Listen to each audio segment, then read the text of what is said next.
Bismillahirrahmanirrahim. Alhamdulillahi Rabbil alamin. Assalatu wassalamu ala sayyidina Muhammadin nabiyil karim wa ala alihi wa ashabihi ajma'in. Amma ba'd. Assalomu alaykum va rahmatullohi va barakatuh. Alloh subhanahu taolo ushbu sayyidul ayyom va hajjul masakin bo'lgan juma kunida bosib kelgan qadamlarimizda ko'pdan ko'p ajr hasanatlar yozgan bo'lsin. Duolarimizni ijobat qilsin. Haq yo'lda yurishimizga Alloh taolo o'zi tavfiq bersin. Inshaalloh bugun o'tgan juma boshlagan darsimizni davom etkazamiz. O'tgan darsimizda dayuslar haqida gaplashgan bo'ldik. Hamda ayollarning kiyimlari haqida, kasiyatun oriyat, payg'ambar sollallohu alayhi vasallam aytganlaridek, kiyimli yalang'och ayollar haqida payg'ambarimiz aytgan hadislarni dars qilgan bo'ldik. Alloh subhanahu va taolo Qur'onda astagfirullah va qarna fi buyutikunna va la tabarrujna tabarrujal jahiliyatil ula deb marhamat qildi. Ayollarga o'z uylaringizda barqaror bo'linglar. Ya'ni besabab uylaringizdan tashqariga chiqmanglar.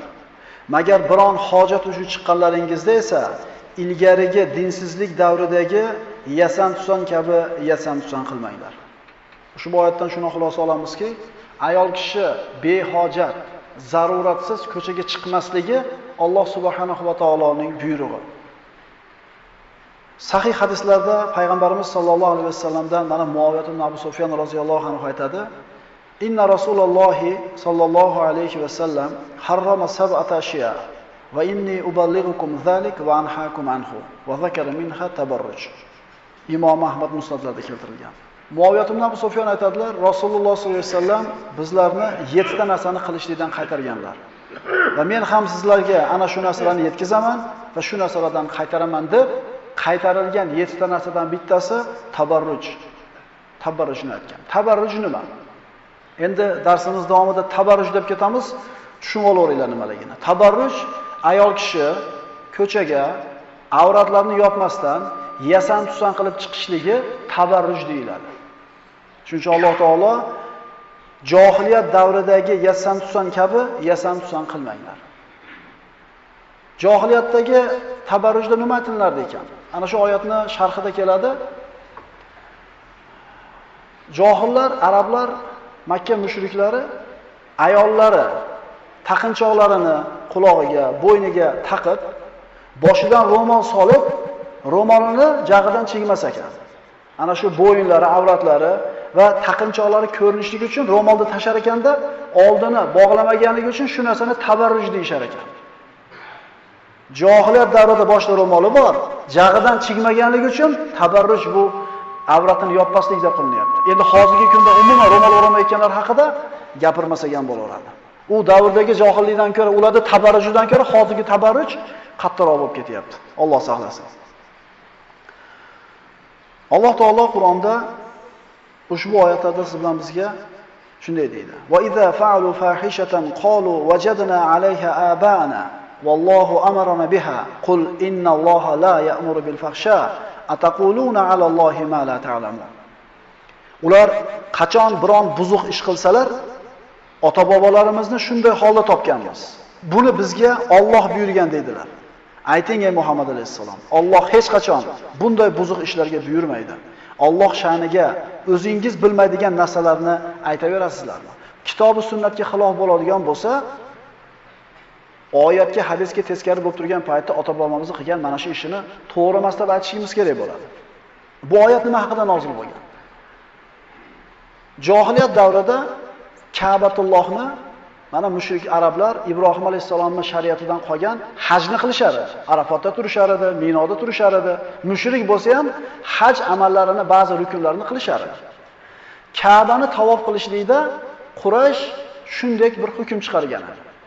Ka'bani tavof qilishlik faqat Qurayshdan olingan kiyim bilan bo'ladi. Chunki tashqaridan kelgan arablar o'zlarining kiyimi bilan kelar ekan, sizlar deyshadi Quraysh. Kiygan kiyiminglar bilan gunohlarni qilgansizlar. Bu nopok kiyimlaringlar bilan tavof qilishlik mumkin emas. Faqat Qurayshdan olgan kiyim bilan tavof qilasizlar. Kimi puli bo'lsa Qurayshdan kiyim olib, yangi kiyim bilan tavof qilar edi. Endi kimi kiyim olishlikka mablag' bo'lmasa, yalang'och tavof qilardi. Erkak, ayollar. Bu Ka'bani yalang'och tavof qilishlik Abu Bakr Siddiq roziyallohu anhu Hijratning 9-yilida haj qilgani ketayotganda Tavba surasidagi oyatlar bilan Ka'bani tavof qilishlik, yalang'och tavof qilishlik, umuman mushriklarni haramga yaqinlashtirishlik man qilindi. Shuning uchun ayollar tavof qilganlarida ko'proq tunda tavof qilishar edi. Kiyimni yo'qligidan, yalang'och bo'lganligidan. Bizga mana shu ishni ota-bobolarimizdan qolganligi uchun amal qilamiz. Ya'ni bu ishlarda ota-bobomiz qilib kelgan. Biz ham ularga ergashamiz. Undan tashqari Alloh bizga shu ishni buyurgan deganda Alloh javob beryapti-ki, Muhammad alayhisalom ayting, Alloh bunaqa fahshga hech qachon buyurmaydi. Payg'ambarimiz sollallohu alayhi vasallam Imom Buxoriy va Muslim sahihlarida keltirgan hadisda shunday deydilar. Innalloh kataba ala ibn Adama hazzahu min az-zina, adraka zalika la mahalata. Har bir odamga dedi Rasululloh, Alloh taolo har bir odam bolasiga zinodan bir ulush yozgan. Shu zinoni qiladi albatta. Zinal ayni an-nazar. Ko'zning zinosi qarashlik, nazar qilishlik. Va zinal lisani mantiq. Tilning zinosi gapirishlik. Va nafsu tatamanna va tashtahi val farju yusaddiqu zalika kullahu aw yukazzibahu. Nafs xohlab, kusab turadi zinoda. Lekin farz shu narsani tasdiqlaydi zino qilishlik bilan. Ko'z zinosini ham, til zinosini ham. Yoki bekor qiladi o'zini zinodan tiyishlik bilan. Ko'z zinosi, til zinosi, quloq zinosi, qo'l zinosi bor bular. Lekin inson zinodan o'zini saqlar ekan, ularda hammasini bekor qilgani ma'lum bo'ladi. Payg'ambarimiz sollallohu alayhi vasallamdan keltirilgan hadis, Fathul Borida keltirilgan bu hadis. Ayyuma amratin istatarat famarrat ala qaumin liyajidu rihaha fahiya zaniya. Diqqat qilamiz. Upa ellik atir upa sotadigan odamlar bo'lsa yoki olib berayotgan odamlar bo'lsa, ayollariga qaysi bir ayol o'zini xushbo'ylab, atir sepib, hidini xushbo'y qilib, bir qavmda oldidan o'tib, ular hidlashlik uchun oldidan o'tar ekan, bu ayol zinokor dedi. Atir upani eri uchun qilish kerak ayol kishi. Ko'chaga chiqayotganda seppasdan chiqib ketishligi kerak. Chunki bir nomahram erkakning oldidan o'tar ekan, hidlab orom oldim hididan. Payg'ambarimiz sollallohu alayhi vasallam zinokor deyapti shu ayolni. Ajib, bizda uyida chachmaydi. Chiroyli kiyimini, zeb-ziynatini taqib, kuyovini ishdan kelishini bir bayramda kutib olmaydi. Aksincha ko'chaga chiqib ketayotganda haligi narsalarni kiyar yoki haligi narsalarni ustiga sepadi. Tabarruj nima edi? Avratlarni ochib, yasan-tusan qilib ko'chaga chiqishlik. Tabarruj insonlarning hayotida, musulmonlarning hayotida fahshni ko'payishiga, zinoni fosh bo'lishligiga sabab bo'ladigan ishlar. Ya'ni mana shu qilayotgan kichkinada ko'rinayotgan ish o'zi kichkina emas bu. Zinoga boradimi oqibatida? Demak, boshlanishi ham kichkina emas bu narsani. Oxiri katta halokatga olib borganligi sababli. Avratlarni yopiq turishligini Alloh taolo xohladi. Avratlarni ochilishligini shayton xohladi. Alloh taolo Odam alayhisalomni jannatga kiritar ekan, aniq aytdi. Ey odam, bu iblis seni dushmaning. Mana ayoling jannat sizlarga xohlagancha yashaylar, faqat bitta daraxtga yaqinlashmanglar. Daraxt bitta, man qilingan dushman bitta. فأكلا منها فبدت لهما سوآتهما وطفقا يخصفان عليهما من ورق الجنة وعصى آدم ربه فغوى. Bas Odam bilan Havvo undan yeyishlari bilan avratlari ochilib qoldi va o'zlarini jannat yaproqlari bilan to'sa boshladilar. Odam Parvardigoriga osiy bo'lib yo'ldan ozdi. Boshqa oyatda Alloh taolo aytadi: "Bas aldov bilan ularni tuban holatga tushirib qo'ydi. O'sha daraxtdan totib ko'rishlari bilanoq avratlari ochilib qoldi va o'zlarini jannat yaproqlari bilan to'sa boshladilar." E'tibor bering, Odam alayhissalom mevani yegan paytda yemasidan turib avratlari yopiq edi. Alloh taolo o'zi bilgan libosni kiyintirib qo'ygan edi. Endi man qilingan narsani yedi, avratlari ochilib qolgandan keyin jannatdagi daraxtlarning yaproqlari bilan avratlarini to'sa boshladi. Birov o'rgatdimi Odam alayhissalomga? Uyat bo'ladi dedimi? Yo'q. Nimaga to'siyapti? Insonni fitratida, tabiatida, qonida, tomirida hayo degan narsa bor hamma insonda. Mana shu hayo ma'siyatni qilaverishligi bilan umuman ko'tarilib ketadi, insoniylikdan chiqib ketadi. Bo'lmasam Odam alayhissalomga birov uyat qilgani yo'q. Avratingni to's degani yo'q. Demak, insonda tag tomirida, zamirida, fitratida hayo bo'ladi. Endi qaysi bir inson tabiatidagi shu hayot yo'q qilar ekan, insoniydan chiqib ketibdi. Rasululloh sollallohu alayhi vasallam quyidagi hadisda shunday marhamat qiladilar. Imom Ahmad sahihlarda keltirilgan. Salasatun la tasalanhum. Ya'ni Rasululloh aytadilar, 3 kishi haqida so'ramay qo'yinglar. Ya'ni halok bo'lgan ular. Mendan so'ramanglar. Rajulun fariqun al-jamaa wa asa imamahu wa mat asiyan. Jamoatdan ajrab, jamoatni tark qilib, imomiga osiy bo'lgan va mana shu holatda o'lib ketgan kishi. Jamoatga qo'shilmaydi, imomiga, boshlig'iga itoat qilmaydi. Mana shunday jamoatdan ajragan holda osiy o'tib ketgan kishi haqida mendan so'ramanglar, deyapti Rasululloh. Mahallaga qo'shilmaydi, masjidga chiqmaydi, hech kim bilan aloqa qilmaydi, o'zi-o'zicha yashaydi. To'g'ri qiladi deb bir xilgilar. Hech kim bilan ishi yo'q, xotirjam yashaydi. Noto'g'ri. Va amatun aw abdun abiq famata. Xo'jayinini ruxsatsiz chiqib ketgan, qochib ketgan qul yoki cho'ri. Agar shu holatda o'lib ketsa, bu ham halok bo'lganlardan. Bu haqida so'ramanglar, dedi Rasululloh sollallohu alayhi vasallam. Hamda uchinchisi, va imratun g'aba anha zawjuha qad kafaha mu'anata dunya fatabarrajat ba'dahu fala tasalanhum. Bir ayol eri dunyo hojatlarini hammasini qondirib qo'yib, ehtiyojlarini qilib qo'yib, safarga ketgan bo'lsa yoki g'oyib bo'lgan bo'lsa, ko'chaga chiqishlikka hech qanaqa ehtiyoji bo'lmasdan turib, tabarruj qilgan holatda ko'chaga chiqqan ayol ham halok bo'lgan. Mendan u haqida so'ramanglar, dedi Rasululloh. Unini, yog'ini, go'shtini, yemoq-ichmog'ini ko'chaga chiqadigan, ehtiyojini hammasini qondirib qo'yib ketgan erkak kishi. Lekin shunday bo'lsa ham ko'chaga tabarruj qilgan holatda chiqadigan ayol halok bo'lgan. Mendan so'ramanglar, deydi. Qancha akalarimiz tijorat, bola-chaqa, tirikchilik maqsadida safarlarga ketgan bo'lsa, shularning uyda qolgan ayollari mana shu hadisdan xabardor bo'lib qo'yishlik kerak. Hojatmi, behojatmi ko'chaga chiqarmaslik kerak. Inson o'zi biladi qachon chiqishlik zarur, qachon chiqmaslik zarur. Va qorna fi buyutikunna deyapti Alloh taolo. Uylarda mustahkam o'tiringlar, chiqarmanglar deyapti. Tabarruj Alloh taoloning la'natiga olib boradigan ishlardan. Chunki payg'ambarimiz sollallohu alayhi vasallam la'natlangan ikki toifani aytganda kasiyatun ariyat, kiyimli yalang'och ayollar deb aytgan. Kiyimli yalang'och ayollar deganda aytdikki, ustida kiyimi bor, lekin turq tarovatidan yalang'ochdan ko'p bettarroq. Yo bu kiyimni nafizligi uchun yalang'och deyilyapti, badani ko'rinib turibdi. Yoki torligi uchun. O'tgan jumada biz bunaqa kalta kiygan, tor kiyganlar emas, hijob deb kiyayotgan opalarimizni kiyimini gapirdik. Hijob deyotgan kiyimi uzundir, qalindir, lekin torligidan hijob deyilmaydi u. Tushunaylik akalar. Savdogar akalar, o'sha kiyimlarni olib kelayotgan akalar, qaraylik nimani olib kelyapmiz. Biz savdogarlar nimani olib kelsak, odamlar kiyaveradi, odamlar ajoyib bo'ladi. Moda deb qo'ysangiz, yangi narsa desa-chi, umuman kulgili narsalarni ham kiyib yurishibdi. Ha desa, mashina hamma kiyyapti-da shundan deydi. Musulmon odamning o'lchovi bor, ramkasi bor, u o'tish kerak bo'lmagan chizig'i bor. O'g'il bolalarda ham ahvolini ko'ring, ba'zilarini.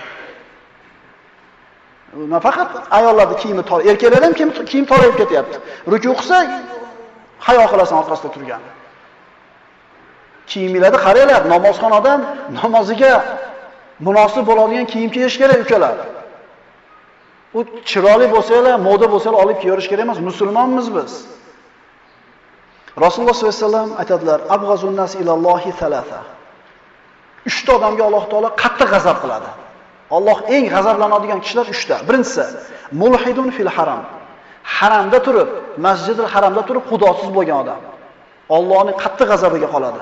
Ikkinchisi, mubtag'in fil islami sunnatal jahiliya.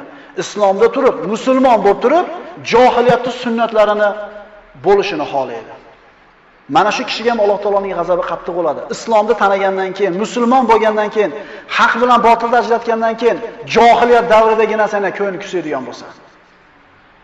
O'zi asli iymonning halovatini kim totadi deganda 3 ta shart aytgan payg'ambarimiz. Johiliyatga qaytishlikni, xuddi o'tga qaytishlikni yomon ko'rganda eslab hijolat olib ketadi. U orzu qilish emas. Uchinchisi, bir kishining qonini nohaqdan to'kilishini xohlayotgan kishi. Bunga ham Alloh taoloning qattiq g'azabi bo'ladi. Mana shuncha hujjat dalildan keyin ham tabarruj qilib ko'chaga chiqishlik aqlli mo'minaning ishimi? Mana shuncha hujjatlarni, og'ir hadislarni eshitib turib ham ayollarini mana shunday holatda ko'chaga chiqarib yuborishlik aqlli erkakning ishimi? Mashinada o'tib ketayotgan bo'lsa, qars atadi, bo'ldi, ketdingiz. Ayol qanaqa yuribdi ko'chada? Peshinda o'qudingizmi? Shomda o'qudingizmi? Onangiz duosini oluvdingizmi? Alam qilib qoladi. Akalar, ukalar, biz bu majlisda o'tirganlarda u ayollarni tabarruj qilib ko'chaga chiqaradi deb o'ylamaymiz. Chunki Allohning zikrni eshitayotgan odam Allohdan qo'rqadi. Payg'ambarimiz sollallohu alayhi vasallamdan quyidagi hadisni o'qiymiz.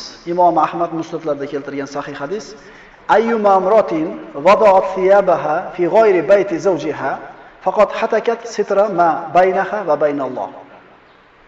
Qaysi bir ayol erini uyidan boshqa bir uyda kiyimlarini qo'ysa, Alloh va o'zining o'rtasidagi pardani yirtibdi. Mana shu hadisni sharhlagan muhaddislar aytishadiki, avratini o'zining eridan boshqa nomahram erkaklarda oldida ochgan ayol Alloh bilan o'zining o'rtasidagi pardani yirtibdi degan. Avratni bilasizlar. Biz endi niqob demaylik, yengilrog'ini aytaylik. Mana shu yuzi bilan kaftini aytaylik. Shundan boshqa a'zosini nomahram erkaklarga ko'rsatgan ayol Alloh bilan o'zining o'rtasidagi pardani yirtibdi deyapti. Allohning rahmi kelsin. Ma asoba min musibatin fa bima kasabat aydikum va ya'fu an kaseer. Nima musibat yetsa boshingizlarga deyapti Alloh. O'zingizlarning qo'lingizlar bilan qilgan ish tufayli yetadi. Baraka yo'q bo'lsa uyda shirinlik yo'q bo'lsa, oilada kelishmovchilik ko'p bo'layotgan bo'lsa, qaraylik-da, bari kimdan? Iqtisodni yomonligidan emas. Mana shunday oyatlarni, mana shunday bir og'ir hadislarni eshitgandan keyin ham mo'mina ayol o'zini tabarrujga chiqishlikka, tabarruj bilan ko'chaga chiqishlikka yo'l beradimi? Har bitta erkakka Alloh taolo ya ayyuhallazina amanu qu anfusakum va ahlikum nara wa quduha an-nas wal hajara deb marhamat qildi. Mo'min erkaklarga: ey mo'minlar, sizlar o'zlaringizni va ahli oilalaringizni o'tini odamlar va toshlar bo'lgan do'zaxdan saqlang. Ki u do'zax ustida qattiq dil, qattiq qo'l farishtalar turur. Alloh buyurgan ishga ular osiy bo'lishmaydi. Erkaklarning ishi. Kiyimingizni yuvib qo'ymasa, aytgan ishingizni qilib qo'ymasa malomat qilasiz-ku. Allohning hukmini bajarmayotgan bo'lsa, tabarruj qilib chiqib ketib, erini dayus bo'lishiga sabab bo'lgan ish qilsa, indamay qo'yilaveradi. Endi qo'y endi. Hozir o'sha qo'ylarni ham o'qiymiz. Nima sababdan o'ramaydi, nima sababdan ayollar xohlamaydi, sabablarni ham o'qiymiz hozir.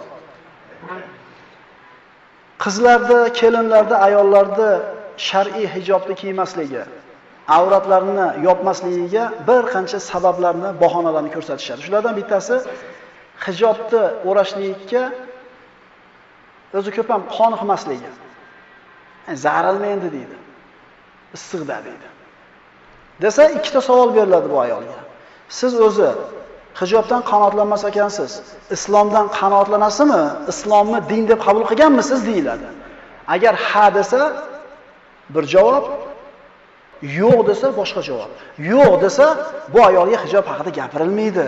Bu ayolga kalima keltirishlik haqida gapiriladi. Chunki islomdan qanoatlanmayman, hijob menga kerak emas yoki hijob o'rash mumkin emas deydigan bo'lsa, Alloh saqlasin, dindan chiqib qoladi. Matin toza bo'lsa bo'ldi-da, nima endi desa, aytamizki, Payg'ambar sollallohu alayhi vasallam ayollarning qalbi albatta pokiza bo'lgan. Shularga Alloh taolo avratinglarni yopinglar deb aytgan. Agar yo'q, men islomdan qanoatlanaman, men muslimanman deb turib hijob o'rmayotgan bo'lsa, aytamizki, quyidagi oyatda eshitmaganmisiz? Alloh va uning payg'ambari bir ishni hukm qilgan, buyurgan vaqtida biror mu'mina va mu'min uchun Allohning hukmini qo'shib o'z ishlaridan ixtiyor qilishlik joiz emasdir. Alloh va Rasuli bitta narsani mumkin degandan keyin mu'min odamda ixtiyor qolmaydi, faqat bajarish kerak. Mana narsa mumkin emas deb buyurdimi? Tamom, gap qolmaslik kerak. Endi to'g'ri-yu, deyaptimi? Demak, mana shu oyatga ochiq isyon bo'lyapti. Bu birinchi bahonasi. Bahonalardan yana bittasi men o'ray deyman, Holimani onam unamayapti. Erim unamayapti, akam unamayapti, otam unamayapti. Bunday opa-singillarga javob shuki, payg'ambarimiz sollallohu alayhi vasallam la ta'ata li makhluqin fi ma'siyatil xoliq. Xoliqqa osiy bo'ladigan ishlarda maxluqqa itoat qilinmaydi degan hadisni aytamiz. Ota-onamizga yaxshi muomalada bo'lishligimizni shariat buyurgan bizga. Va in jahadaka ala an tushrika bi ma laysa laka bihi ilm fala tuti'huma. Agar ular, ya'ni ota-ona seni o'zing bilmagan narsalarni menga sherik qilishlikka zo'rlasalar, gunoh qilishlikka zo'rlasalar, ularga itoat etma. Ota-onaga faqatgina gunoh ishni qil desa itoat qilinmaydi. Boshqa o'rinda ota-ona boshiga qo'yiladi inson. Yana bir bahonasi. Men hijob o'rasam, shu issiqqa chidamayman, nafasim qaytib ketadi, havo ololmay qolaman, issiq bo'lib ketadi desa, Alloh taoloni va qalu la tanfiru fil har qul naru jahannama ashaddu harro degan oyatni o'qiymiz. Payg'ambarimiz sollallohu alayhi vasallam Hijratning 9-yilida Tabukka sahobalarni g'azotga chaqirganida nihoyatda issiq payt bo'ladi. Rum degan mamlakat bilan jang qilishlik kerak. Masofa juda uzoq. Issiq payt. Shunda muxoliflar payg'ambarimizning hukmiga javob bermaganlar aytishdiki, bu issiqda urushga chiqmanglar. Ayting ey Muhammad alayhisalom, agar ular anglay olsalar, jahannam otashi yana ham issiqroq. Dunyodagi optoqda issig'iga chidamasa, shunaqa sabri yo'q bo'lsa, jahannam o'tiga sabri yetarmikin? Mana shu opa-singillarimiz. Biz ularda kamoli yaxshi ko'rganligimizdan, musulmon mo'mina bo'lganligidan, jahannamdan qutulsin, jannatga kirsin degan yaxshilikni sog'inganligimizdan aytamiz. Yana ba'zilar hijob o'ramisizmi deb aytsa, men deydi, qilsam bir qilaman deydi. Keyin tashamayman bir xil odamlarga o'xshab deydi. O'raganimdan keyin tashashlikdan qo'rqaman deydi. Ya'ni o'zini shunday bir azmi qaror egasi ekanligini bildirib, "Obala falonchilarga o'xshab bir o'rab bir tashamayman. Men o'rasam shart o'rayman, o'shuning uchun hozir o'ramayapman" deydi. Bu ham bitta bahona. Yana ba'zilar aytadi, ro'mol o'rasang hozir har xil nom bilan nomlashyapti. Falonchilardan ekan, po'kinchilar. O'zi odamlarni rozi qilishlikda maqsad qilgan odam hech qachon maqsadiga yetmaydi. Irzo'in nasi g'oyatun la tudra. Hech qachon odam rozi bo'lmaydi. Odam odamdan rozi bo'lmaydi. Endi siz o'sha hijobni o'ramaslik bilan rozi qilaman degan bo'lsangiz, o'ramasangiz ham yoqmaydi. O'rasangiz ham yoqmaydi. Shuning uchun ham shariatimiz bitta Allohni rozi qil deydi. Qo'yani keyingi o'rindagi narsa. Allohni rozi qilsangiz, odamlarni ham Alloh taolo o'zini maqib qo'yadi. O'rayman deydi bir xilga, yana bitta bahonalardan. Jinday yoshim kattaysan deydi. Eshitib qolamiz. Yoshsan hali deydi. O'ynab qol deydi. Yurib qol deydi. Eshitamiz kattalardan, ehtimol onalardan, ehtimol otalardan chiqadi shu narsa. O'lgiydi deydi. Buni majbur qilma deydi. Hali yosh, o'ynab olsin ozgina deydi. Endi aytamizki, yoshim sal ulg'ayganda hijob olaman yoki shu kiyimlarni kiyaman degan opalar bo'lsa, o'lim tanlamaydi. Mo yosh ekan, mo qari ekan demaydi. Shuning uchun hali 30 ga kirganda namoz o'qiyman, 40 ga kirganda namoz o'qiyman degan bahonadan bir ko'rinish. Bahonalardan yana bittasi yomon ulfatlar. Ibn Mas'ud roziyallohu anhu ning gapi esimizdan chiqmasin. U kishi aytganki, roziyallohu anhu, Alloh taolo yomon ulfatdan ko'ra yomonroq maxluqni yaratmadi. Alloh taolo yomon ulfatdan ko'ra yomonroq maxluqni yaratmadi. Iblis albatta yomon. Lekin a'udhu billahi minash shaytonir rojim desa shayton qochadi. Endi yomon ulfatga 100 marta a'udhu basmalani ayting, yoningizda turaveradi. Hech qachon inson tug'ilib qimorvoz bo'lib qolmagan. Bir ulfati bo'lgan, qimorga bir marta borgan, 2 marta borgan, qimorvoz bo'lib ketgan. Hech qachon bir odam ilmli bo'lib ketmaydi birdaniga. Ulfati bir marta darsga borgan, 2 marta borgan, ilmli bo'lgan. Bir odam aroqxo'r bo'lib ketgan emas tug'iliblar. Kim boshlagan uni? Ulfati boshlagan. Bir odamni masjidga kimdir yetalab kelgan. Keyin o'zib ketadi, hali yetalab kelgandan keyin o'zib ketadi hali odam. Endi ana shu shar'iy hijobni kiyishlik, avratlarini yopishlikni endi bo'ladi-da, endi gapiraveradi bo'ladi. Mating toza bo'lsa bo'ldi. deyotgan yomon hamrohlari bor. Shu opa-singillarimiz. O'ragiz keladi, yonidagilari chataq. Bunaqalardan aloqani uzishlik kerak bo'ladi. Yana bir qilgilar aytadi, va oxirgi bahonasi Alloh insof bersa biz ham uramiz deydi. Deydida, ana shu insofsizligini yoki mutabarrij holda turganligini taqdirga yo'yadi. Ha, inson tijorat yurishligi uchun yuguradimi, sababini qilib, kasal bo'lib qolsa, mana shu bemorlikni ketkizishlik uchun tabib yugurib yuradimi? Ini Alloh shifo berib, ini tijoratiga baraka beradimi? Inson Alloh taoloning hidoyatiga qarab bir qadam bosish kerak. Hadis qudusiylarda keladi. Banda bir qadam bossa men tomonga qarab, men 2 qadam bosaman deydi. Men tomon qarab yursa men yuguraman deydi. Birinchi qadamni banda qiladi. Alloh insof bersa bo'ladi, o'tirsa o'tiraveradi bu odam. Hali mushrik bo'lgan kimsalar agar Alloh xohlaganda biz ham, ota-bobolarimiz ham mushrik na mushrik bo'lgan va na biror narsani harom qilib olgan bo'lardik deydilar. Bu shu mushriklarning gapi. Alloh xolasa biz ham o'qirdik, qilardik deydi. Ayollarni mana shunday tabarruj holda yurishligini bahonalarini aytdik. Endi nimaga shunday holatga yetib keldik? Sabablari. Birinchisi johillik, ilmsizlik. Tabarruj holda yurgan qizlar, kelinlar, ayollar shariatidan xabardor bo'lganida, ilmdan xabardor bo'lganda mana shu holat yurishmagan bo'lar edi. Ikkinchisi erkaklarda g'ayurlik sifatini o'zayib ketganligi. G'ayurlik degani qizg'anish degani. Ibn Kasir rahimahulloh Bidoya nihoya kitobida shunday narsani keltiradi. Mana shu yili, ya'ni Hijriy 286-yil deyilyapti. Bo'lgan ajoyib ishlardan deydi. Qozini oldiga bir ayol keldi. Hijobli munaqqaba ayol, hijobli ayol keldida, erida 500 dirham haqqi borligini va eri bermayotganligini shikoyatini qilib keldi. Qozi erini chaqirtirdi, ikkalasini yuzlashtirdi. Qarzing bor desa, qarzim yo'q, bermayman dedi. Yo'q qarzim dedi. Ayol kishi hujjat dalilni keltirdi. Qozi dalilga qanoatlandi. Endi eri pulni to'lab berishligi kerak.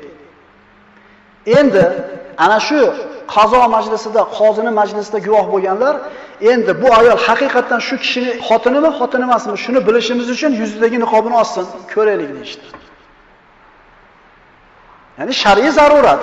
Boyaga adolatli hukm chiqishligi uchun yuzini ko'raylik, shuni xotinimikin yoki boshqasimikin deganda, haligi g'ayur yo'q, ochmaylar betini dedi. Ochmaylar dedi. Bo'ldi, men beraman dedi. Shunda erini bunchalik qizg'anganida, bunchalik g'ayurligini ko'rgan ayol guvoh bo'linglar, dunyo oxiratda haqqimdan kechdim dedi. Birinchi sabab ilmda yo'qligi, johillikning ko'pligi. Ikkinchi sabab erkaklardagi g'ayurlik sifatini ozayib ketganligi. Yomon ulfatlar deb aytdik. Yomonlik yetilib turadigan dugonalar, ulfatlar hamda amri ma'ruf, nahy munkarni ko'tarilib ketganligi. Bir ayol mutabarrij holda ko'chaga chiqsa, xunuk ko'rinishda, u qo'shnisi ham aytsa, bu qo'shnisi ham aytsa, xotini ham, erkagi ham, kattasi ham, kichigi ham bunaqa qilib yurma, doğursachi. Hech bo'lmasa odamlardan hayo qilgandan ham qo'y deydi, odamlarning nazaridan qolib ketmay deb tiyiladi. Lekin mana shu narsa katta musibat, ishimiz bo'lmay qo'ygan. Esimizdan chiqmasin, payg'ambarimiz sollallohu alayhi vasallamning hadislar bor. Bir munkarni qavm ko'rib, o'zgartirib qo'yishning imkoniyatida bo'lib turib, tek qo'yib qo'ysa, balo yoppasiga keladi ustiga. Payg'ambar sollallohu alayhi vasallam aytganlar, o'zimdan keyin ummatimga ayollardan ko'ra kattaroq fitnani qo'yib ketmayapman degan. Alloh o'zi tavfiq bersin. Mana aytdik, mana shu yuqorida aytib qo'ygan oyati tafsirida Muqotil shunday so'zni keltiradiki, jahiliyat davridagi ayol, ana shu mushrika, Qurayshdagi bo'lgan mushrika ayol taqinchoqlarini taqib, bo'yniga, quloqlariga, boshiga ro'mol tashab olardi-da, jag'idan chigmas edi. Mana shu narsa tabarruj deyiladi. Chunki bo'yni ochiq, zeb ziynatlari taqilgan. Endi umuman ro'molga yaqinlashmayotgan odamlarning holatini tabarruj ham deb bo'lmaydi. U kasiyatun oriyat, kiyimli yalang'och ayollar.